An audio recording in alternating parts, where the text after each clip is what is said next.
everyone, this is Karen. Hello everybody, this is Shane. Do you want to touch me? Oh, are you going to bring me good luck? Yes. Today we're looking at part 1 of pushing one's luck. And the vocabulary words are fortune. Fortune. They say throwing a coin in this fountain will bring you good fortune. Statue. Statue. The city put a statue of the famous mayor in the square. Tourist. Tourist. Hotel rooms are more expensive during the tourist season. Philosopher. Philosopher. Philosophers think about the world very differently from most people.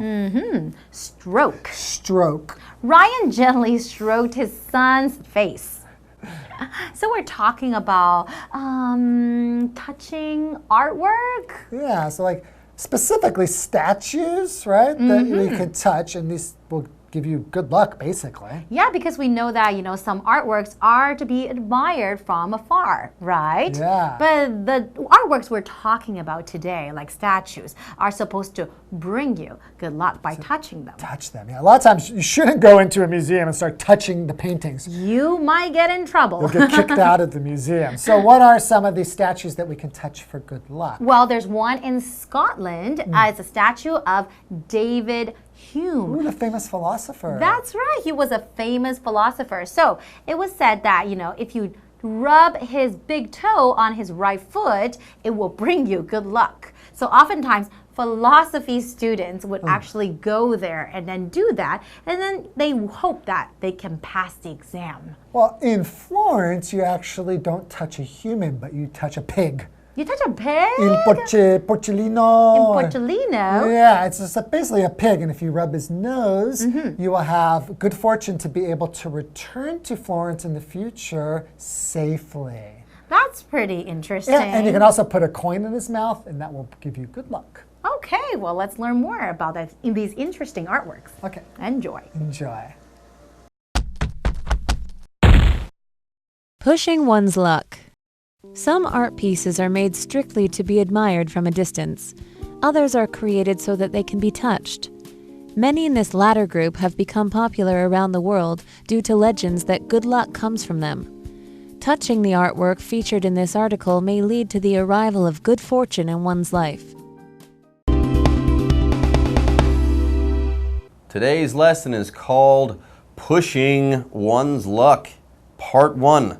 Hi everyone, my name is Jeff. And I'm Mike. This is a pushing motion. That is a pushing motion. But here, I don't think we're talking about literally pushing something. No, we're talking about going too far. That's right. You could push a door or push a piano using your arms, muscles, and bones, but you can't push your luck using your body because luck is not something we can touch and hold and grab.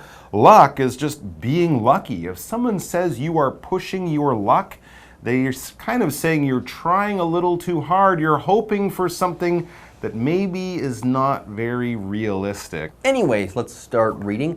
The first sentence of our lesson says, some art pieces are made strictly to be admired from a distance. Okay, you shouldn't get up close. That's the idea here. Admire them, look at them from a distance, from a good distance away or far away. Now, other art pieces, others are created so that they can be touched. Okay, so some things stay away. Other art pieces, you can grab them. In fact, they're supposed to be touched. That's right. The art that we might find out in public spaces, in city squares or public parks or in front of buildings, those types of things. It's okay if you touch this type of art. It says many in this latter group, in the second one, art that can be touched, many in this latter group have become popular around the world due to legends that good luck comes from them. So they're beautiful pieces of art, but that's not what they're most famous for. They're most famous for the luck that they give to us people who might touch that piece of art. There you go. Touching the artwork featured in this article may lead to the arrival of good fortune in one's life. So these artworks, You can touch them. That's okay. A hands-on approach is encouraged, is good. It might even bring you good fortune. That being said, some pieces of art, you admire these things from a distance, like paintings. You wouldn't go up and touch a Van Gogh. You would not do that. Look at it from a distance. Anyways, before we move on, let's talk about the first vocabulary word of the day, the noun fortune. Here, good fortune is good luck. If you have good fortune or good luck, good things happen to you and you can't explain it. For example, they say throwing a coin in this fountain will bring you good fortune. If you throw a coin in this fountain, good things will happen to you. You'll have good luck. All right, everyone, with that, it's time for us to take a break, but don't go away. We'll be right back after this. Hello， 大家好，我是 Hanny。今天的课文标题是 Pushing one's luck。运气可以用推的吗？好，其实这个用语 push one's luck 是来表达得寸进尺，碰运气去冒更大的险。好，那课文一开始说啦，有一些艺术品只能从远处欣赏，只能远观，不能亵玩。好，那有一些艺术品呢是可以被碰触的，在这些可以碰触的艺术品当中，有很多它是有传说可以带来好运的哦，因此就受到世界各地的欢迎。那这边有一个单字 fortune。Fortune 它表示财富或者是运气、命运，那么 good fortune 就表示好运。介华课文中 Pushing one's luck. Those looking for some good luck should make their way to Edinburgh, Scotland. There they'll find the statue of David Hume, a popular tourist spot. Good fortune is said to come to those who rub the big toe on Hume's right foot. Since Hume was a famous philosopher in Western history, philosophy students believe that direct contact with this brilliant man will help them successfully pass their exams. All right, everyone, let's talk some more about good fortune. Those looking for some good luck or good fortune should make their way to Edinburgh, Scotland. Ooh, Edinburgh, Scotland with a Scottish accent. All right, so what will we find in Edinburgh, Scotland? Well, lots of things. A really cool castle for starters, but we're not touching the castle for luck. We're going to find a statue there in Edinburgh. It says there in Edinburgh. There, they'll find the statue of David Hume, a popular tourist spot. Well, David Hume is not a popular tourist spot. No, he's a philosopher who is dead long philosopher, dead. Yes. Right? But his statue is a popular tourist spot. We'll find out why right after we talk about two new words. The first one being statue. Well, when we're talking about art out in the streets that you can touch, quite likely it is a statue or a sculpture. These are 3D pieces of art, not pictures that you look at hanging on a wall, but something you can probably walk around in space, in the world, in a big room. A statue is basically a sculpture of a person. We often find statues of famous or important people in front of important buildings, a statue of a president or a great leader or a general or someone like that. That would be a statue. So it's not just a weird shape, it's a weird, well, not always shape, but it's a person in a sculpture form. It's a statue. For example, the city put a statue of the famous mayor in the square. It's the square mayor. The square mayor. And he's on a mare, on a horse. Oh. Yes, a statue can also represent an animal. Sometimes that does happen. A famous dog like Hachiko.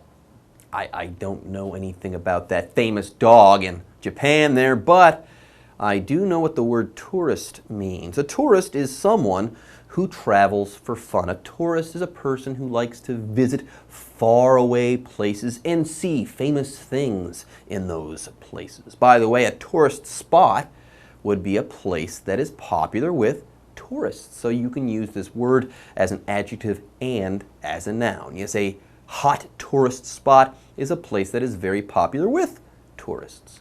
For example, hotel rooms are more expensive during the tourist season. Yes, when we're flooded with tourists, the prices for hotel rooms, they go up. Anyways, there's more here. It says that good fortune is said to come to those who rub the big toe on Hume's right foot. Sounds weird to me. So weird. Why would anyone want to rub the toe on a statue? I'm not sure, but students do this in a lot of places. I think they also rub the toe of the guy who started Harvard University. But why a toe? For exam results. That's why. It's Oh, much easier to rub a toe than to study for your exams. But it doesn't work And as also, well. I guess the toe is accessible. Everything else True. might be high up there in the sky and out of reach. If you try to rub his nose, you might fall and hurt yourself. Yeah. Well, anyways, let's get back to the article. Find out kind of how this tradition started. It says, since Hume was a famous philosopher in Western history, philosophy students believe that direct contact with this brilliant man will help them successfully pass their exams. This is sort of like the people who meet their favorite star, shake their hand and say, I'm never washing this hand again. It's because it had contact with this amazing person. In the same way, if you're a philosophy student, so if you're studying for a math exam, David Hume won't help you. No. But if it's a philosophy exam, well then, yes, touch the great philosopher, and a little bit of that magic will go into you, helping you on your exam. Touch the toe. Touch the toe of the philosopher, not anyone else. Now, a philosopher, this noun, is someone who studies and maybe teaches about philosophy. Philosophy is kind of not really a science, it's not really religion, but it asks a lot of the big questions. Why are we here? Is there a God? What is the meaning of life? What rules should we follow to be the best human beings that we can be? Questions like that. So there's a lot of thinking and talking and reading. It's not science in that way. For example, we would say philosophers think about the world very differently from most people. So philosophers are people who study philosophy, the actual discipline. There you go. All right, folks, with that, it's time for us to take a break, but don't go away. We'll be back with more soon. 第一站，我们来到苏格兰的爱丁堡 ，Scotland 就是苏格兰。那么 Edinburgh 是指爱丁堡。好，那爱丁堡是苏格兰的首都，在这个城市呢，有一座 David Hume 的雕像，那是一个热门观光景点。David Hume 是苏格兰著名的哲学家。据说，如果你去摸他的雕像的右脚大拇指，这个好运就会降临在你身上哦。而读哲学的学生也相信说，直接接触到这位聪明人，可以帮助他们顺利通过考试。好，先来看3个单字 ，statue。Statue 就表示雕像、雕塑。那 Mike 老师说的 sculpture， 它是拼作 sculpture，sculpture 表示雕像、雕塑或是雕刻品。下一个单字 tourist， 它是当名词表示观光客，那也可以摆在名词的前面来当形容词，表示观光的。Tourist spot 就表示观光景点。第3个单字 philosopher 表示哲学家，那我们把字尾 er 改成 y 变成 philosophy 就是哲学。好，刚刚2位老师们在讨论说为什么要摸脚趾头啊？那他们猜说可能是因为有的雕像很高，脚趾头比较容易摸得到。那老师们用到 accessible 这个字，它是拼作 accessible，accessible 就是指容易接近的、容易取得的。接华课文中。Pushing one's luck. Another work of art that's often touched with a specific goal in mind is Il Porcellino, a fountain of a boar. Tourists in Florence, Italy will stroke its nose to make certain that they will safely come back to the city in the future. In addition, they will place a coin in its mouth for good luck. So there you go. If you're a philosophy student, you might want to stroke David Hume's toe. It might make you do well on your exams. I don't know if it's true, but hey, it might just bring you good fortune. And there's more. Another work of art that's often touched with a specific goal in mind is Il Porcellino, a fountain of a boar. A boar? A boar. It's an animal, apparently. A large, hairy, wild pig? Yes, that's what a boar is. Okay, first of all, why is there a statue of a boar and why should we touch it? And also, here's the best question. Where should we touch it? Ooh. Let's find out. It says tourists in Florence, Italy will stroke its nose to make certain that they will safely come back to the city in the future. Ah, interesting. So if you love the beautiful city of Florence, and who doesn't, and you ever get a chance to visit there, find Il Porcellino, this statue of a boar, stroke its nose, and then in the future, you will come back to Florence, but the boar will not buy your plane ticket. No. No, that's up to you. That's not the way it works. Now here it says that tourists stroke the nose of this boar.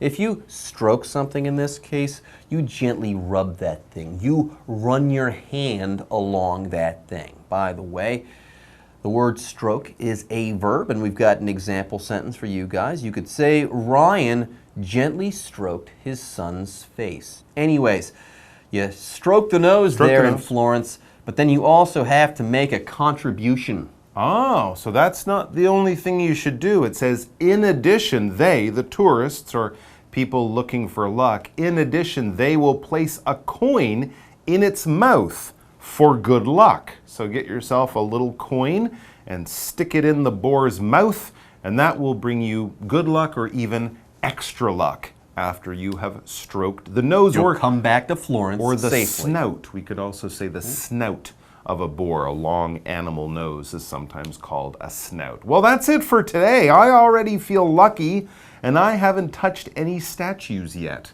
Maybe tomorrow we'll find some a little closer to home that we can check out. But for now, good luck to you all, and we will hope to see you back here very soon. Bye-bye. Bye-bye. 下一站我们来到意大利佛罗伦斯 ，Italy 这个字就表示意大利 ，Florence 则是指佛罗伦斯。好，在这个城市里面有一个野猪造型的喷泉艺术品，叫做小猪喷泉。那游客们会轻轻摸它的鼻子，确保未来可以平安回到这个城市。那除此之外，游客们还会在它嘴里放一枚硬币来祈求好运。那我们最后来看单字 stroke。Stroke 就表示轻轻的摸，轻轻的抚摸。那另外 ，Mike 老师有教我们一个单字叫 snout，snout 它是拼作 S-N-O-U-T。那这个名词它可以用来指某些动物长长的鼻子，像猪鼻子就可以用 snout 来表达。好，以上是今天的重点整理，同学别走开，马上回来哦。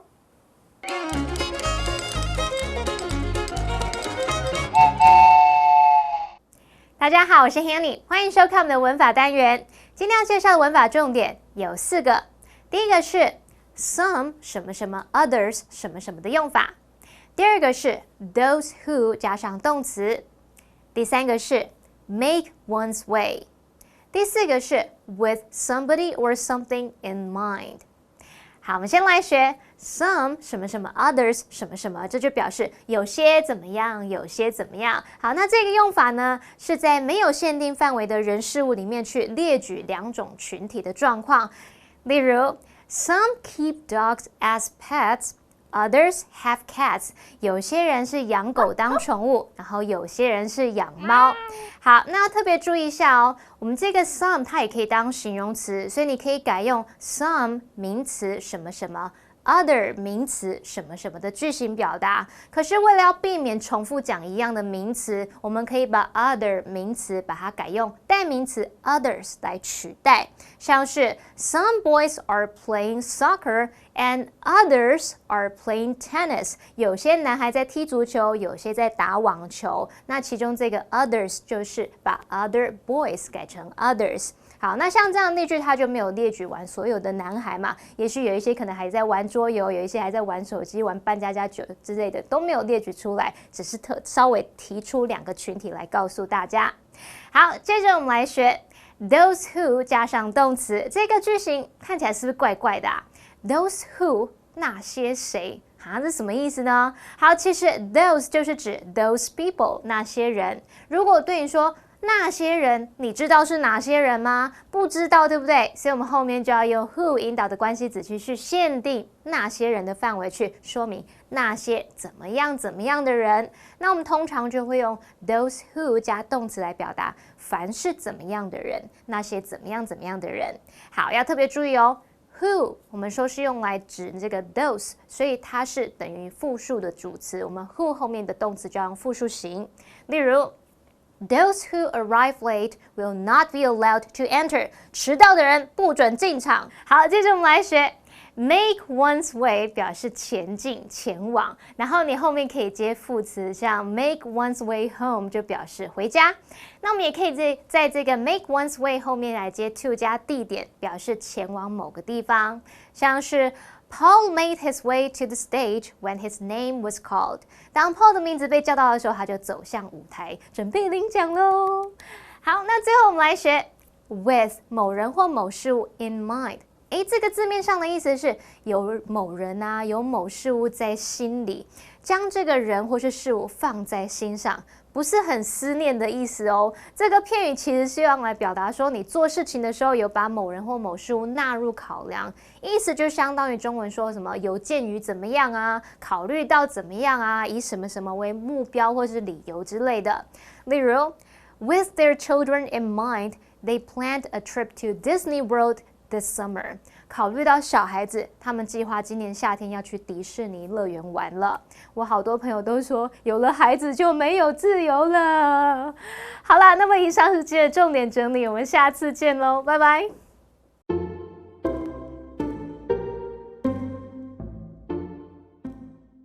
表达我劝你，还是英文实用句有哪些？ Hello， 大家好，欢迎收看就爱讲英文我是 Steven， 我是 Kate。今天呢，我们要讲的一些英文是关于生气啊，还是会觉得一些去叫别人不要去做一件事情，不要有这个行为的事情。哦，感觉很好用哎。有4个不一样的情绪，我觉得还蛮棒的，而且是还蛮常用到的。第一个呢，就是 Don't blow a gasket。这句话好难懂哦。其实如果你不知道 gasket 是什么的话，你可能会不知道它到底是什么意思。没错 ，gasket 的中文呢就是胶圈。胶圈，胶圈到底是什么？你说橡胶的圈。对，但是就算知道胶圈是什么，你可能还是不懂这个意思。胶圈是用在引擎里面的一片，然后引擎 engine。引擎，引擎的中间，那引擎中间如果没有这个胶圈，它可能很容易就会爆炸。它就是有了中间保护它们两个不要一直摩擦的一片。哦，原来如此。对，所以如果今天说 Don't blow a gasket， 就是说别生气。为什么？就是因为两个引擎如果是这样子一直在爆炸的话，就是很像生气一样那种情绪啊。但是 blow 是吹，不是吗？哦 ，blow 也可以是爆炸。哦，你说不要把它弄爆炸这样子。对，不要把它弄爆炸，就是 Don't blow a gasket。就如果今天一个人真的开始生气了，你说 Don't blow a gasket， 别生气啊。哦，你说就是不要小题大做这样子的意思吗？对，因为这个比较不是像，如果你讲这个今天就很讽刺了，因为你如果真的今天不要一个人生气，说 Don't get mad，Don't get mad， 这个就是 Don't blow a gasket。好，了解，原来如此。下一个也是非常非常有趣，如果今天有一个人一直在拍马屁，一直在抱腿，那种的人，你就说 Don't brown nose me。抱腿，brown nose me 是。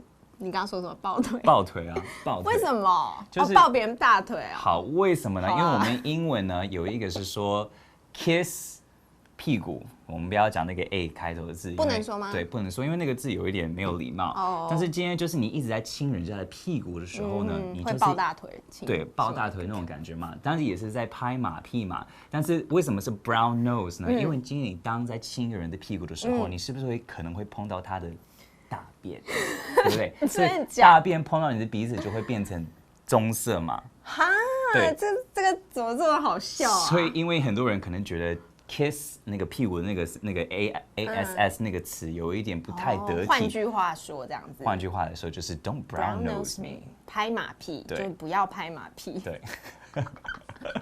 好气，好 ，OK， 我们赶快叫下一个。下一个呢，就是如果今天我在一个 party 很开心，耶，然后他进来，他说我的猫死了，然后大家就没有突然很解，没有办法嗨起来了。他就是一个 party pooper。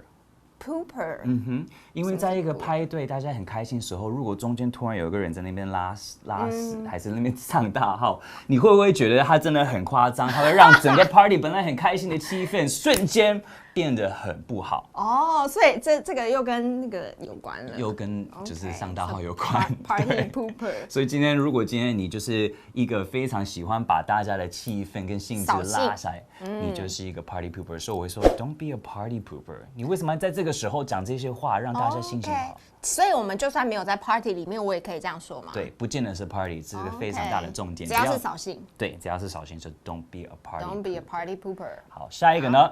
你今天要做一件事情，然后你又觉得好像不太敢，我不敢，我就这样。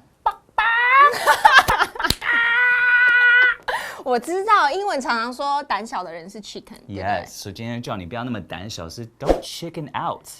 那 out 是什么？跑走吗？就像鸡一样跑走。就是这个要把它变成个动词啊 ，Don't Chicken chicken out， 就是不要那么的胆小。我们把它弄成 out， 我也其实也不知道为什么会讲 out， 所以不是要像鸡一样跑走。不是像这样子。Hey, 你懂 don't 吗 chicken out。好啦，那我们赶快来看一下 live action 吧。 Hey, what's wrong? Don't blow a gasket like that. That way you don't look cute anymore. Don't try to brown nose me. That doesn't work. Hey, we're in a party. Don't be such a party pooper. No, I want to go now. I don't feel like being here. It's too noisy. Come on, don't chicken out. You can't leave me here all by myself. 第一 Don't blow a gasket. 第二 Don't brown nose me. 第三 Don't be a party pooper. 第四 Don't chicken out.